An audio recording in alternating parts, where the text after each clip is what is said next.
So now that we've gone through the basics of how much energy is stored in capacitors, let's go through how much power is consumed in an integrated circuit as a due to switching capacitors between VDD and ground.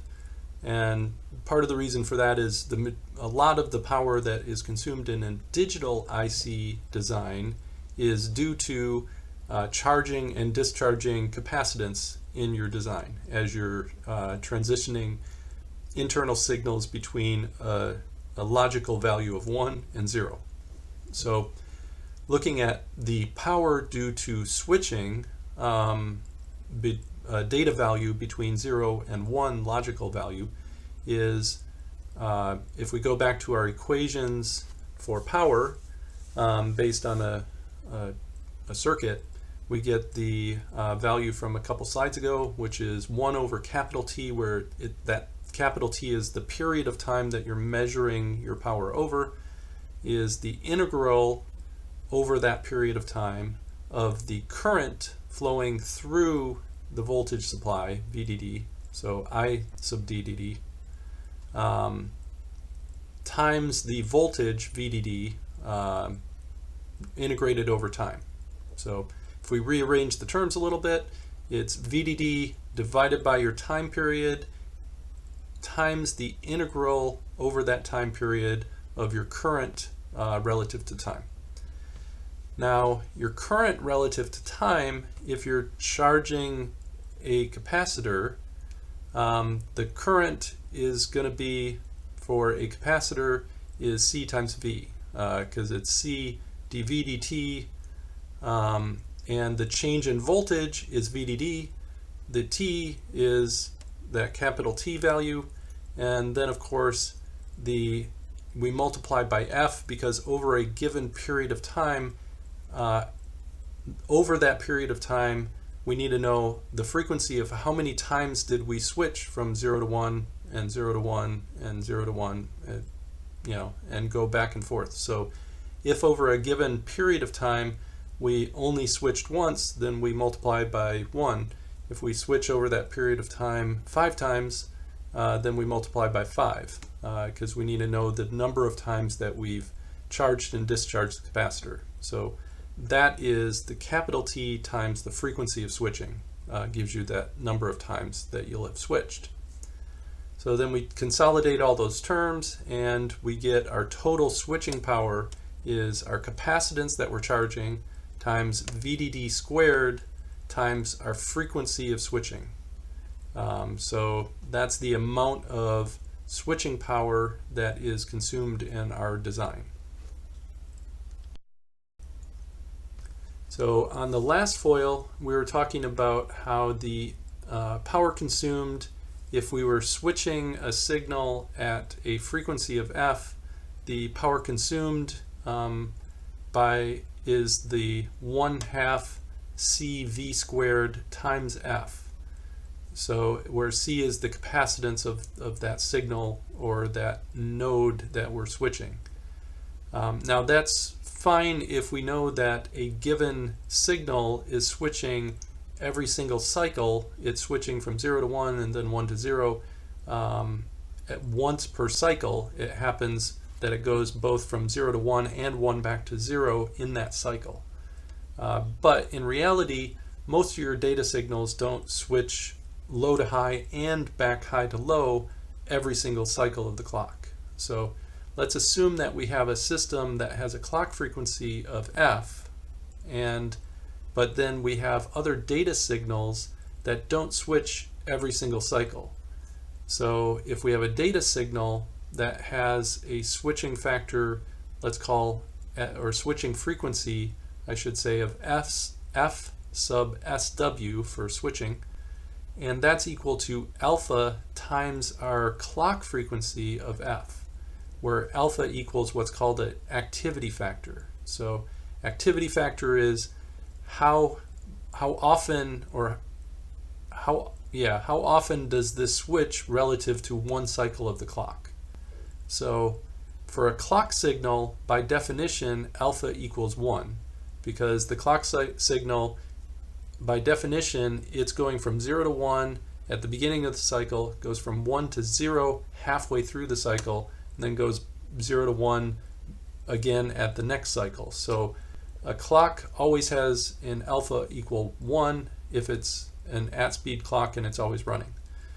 Now, for a data signal, if the data signal is switching every single cycle,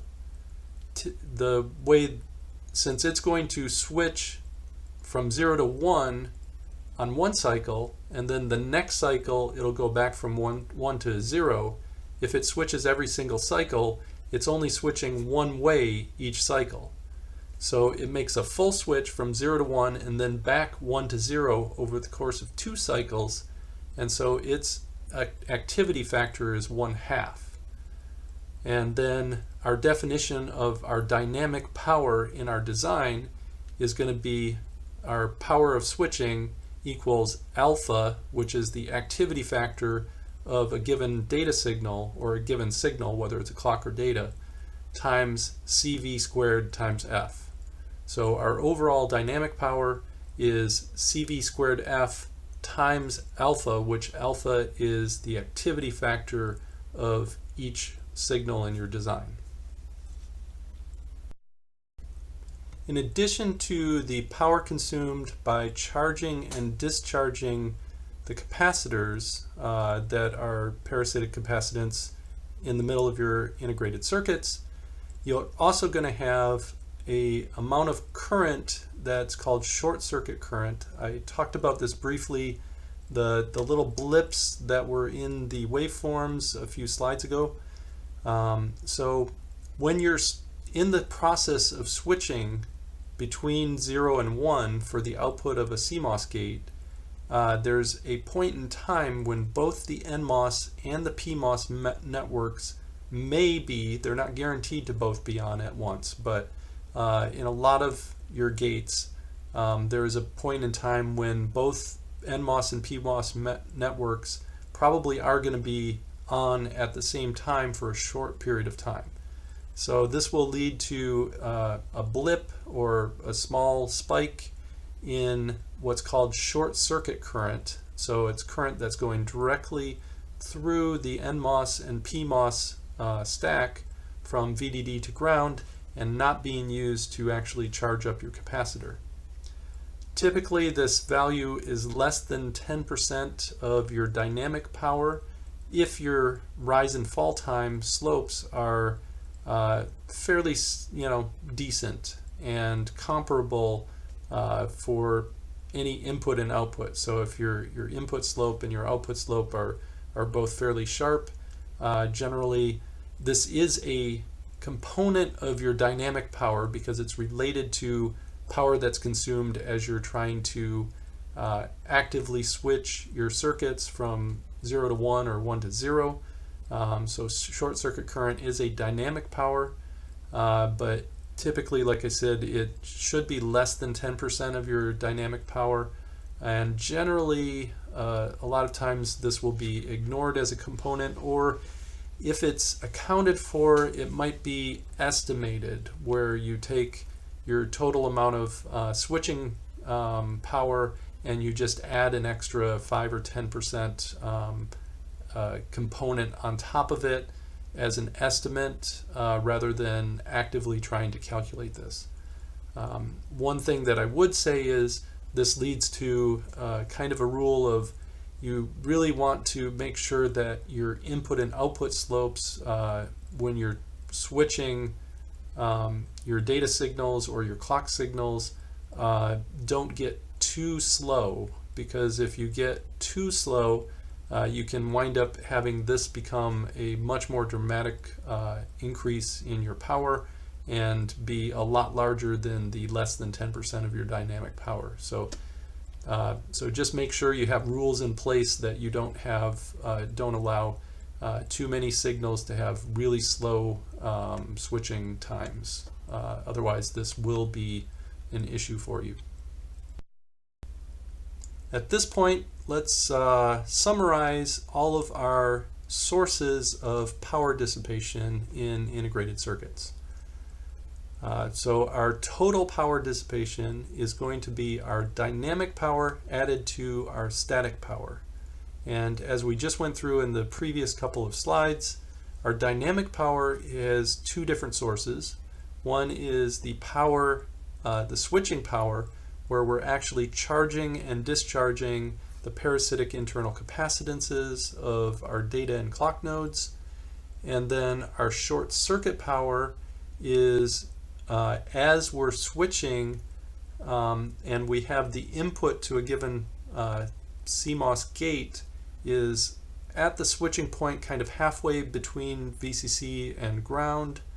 We're going to have the PMOS stack and the NMOS stack potentially both turned on at the same time, and so we get some short circuit current directly from VDD to ground going through the PMOS and NMOS stack at the same time. So it's related again to dynamic power, but it's not charging the capacitance. It's short circuit directly from VDD to ground through the transistors. That covers the dynamic power. Our static power is consistent with four different types of current. One is leakage to your substrate.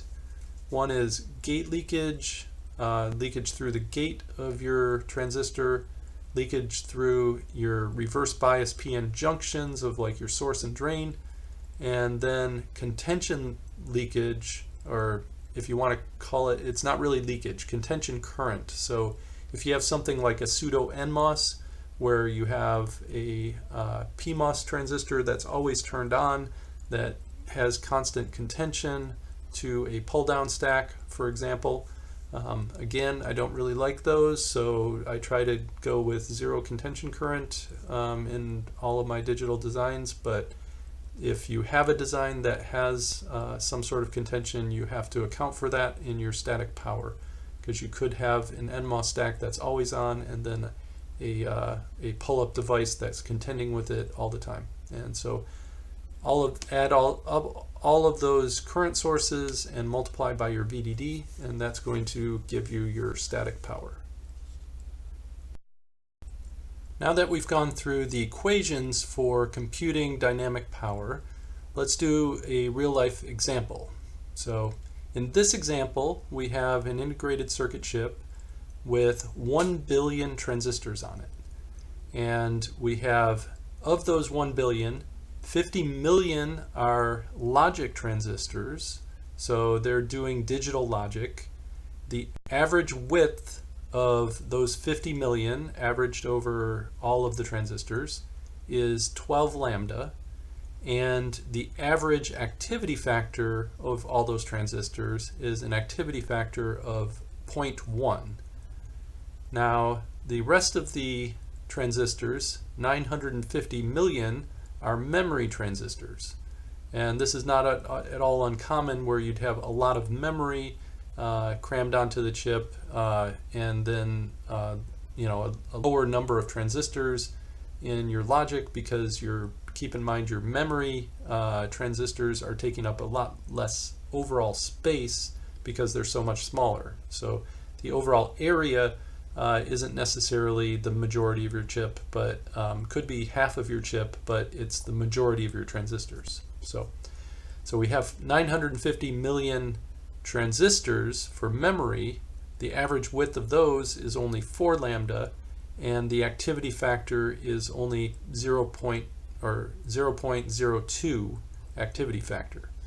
This is on a 25 nanometer process with your VDD of 1 volt, and the capacitance for your transistors is 1 femtofarad per micron for each gate, and 0.8 femtofarad per micron for all of your diffusion areas.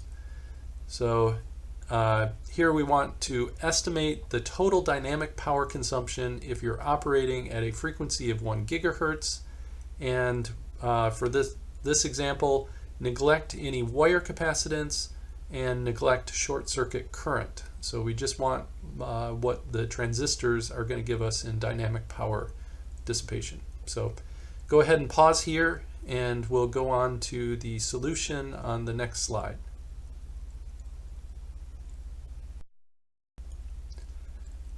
Going through the solution for the example of computing dynamic power from the previous foil, the first thing we want to do is get the total capacitance that we're switching for our logic and our memory, and then we can take those capacitance values and use them to compute our dynamic power.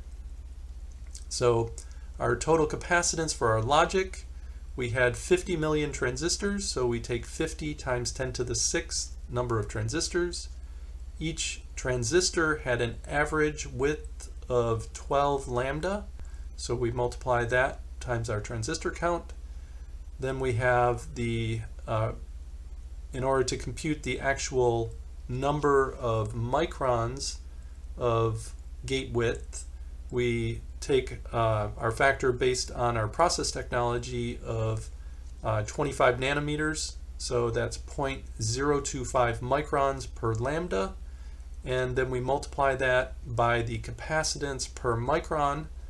Keep in mind we had 1 femtofarad per micron for each gate, and then 0.8 femtofarad per micron for each diffusion, for the diffusion capacitance. So that gives us 1.8 femtofarad per micron of total capacitance per transistor. So we multiply all of those together and we get our capacitance of our logic is 27 nanofarad. Doing a similar thing for our memory, we have 950 million transistors, so that's 950 times 10 to the 6th, 4 lambda for each transistor, 0.25 micron per lambda. Multiply those together, and also then the capacitance per micron, again 1 femtofarad per micron for each gate, and 0.8 femtofarad per micron for the diffusion, so that gives us 1.8 femtofarad per micron total capacitance per transistor, and all of those multiplied together give us 171 nanofarads. Now we can use those to calculate our dynamic power. So keep in mind our dynamic power is C times V squared times F times the activity factor for each of our capacitors. So the activity factor is different for our logic versus our memory. So we take our activity factor of our logic is 0.1 times its capacitance of C logic of 27 nanofarads. We add that to the capacitance of the memory times its activity factor of 0.02 times 171 nanofarads. Those two capacitances get added together times our VDD squared, which is 1 squared, and then our frequency of 1 gigahertz, and our total dynamic power is 6.1 watts. So we've gone through how to actually calculate your dynamic power, but keep in mind dynamic power is not something that we want. We actually want dynamic power to be as low as possible. The lower it is, the longer you can run if you're running on a battery like a laptop or something, or a cell phone. And even if you're not running on a battery, if you have something like a server where you might think, oh, well, those are high power anyway, but the lower your power consumption can be, the more microprocessors that you can fit in a given server rack that has a certain power rating to it. So lower power is good. So if we want to minimize our power, keep in mind our switching power again is equal to our activity factor alpha times the total capacitance that's switching in a given cycle times V squared, which is your power supply voltage, VDD squared, times your frequency. And if we want to minimize it, we want to try and minimize our activity factor. The less you have switching on a given cycle, the better. Minimize the capacitance of your chip as a whole, and the average capacitance that's switching in a given cycle, and minimizing your supply voltage, This one might be one of the most important ones because it's a factor of V squared, and so if you can reduce your supply voltage, your power reduction is much more dramatic than maybe any of the others. And then of course reducing your frequency can reduce your average power consumption as well.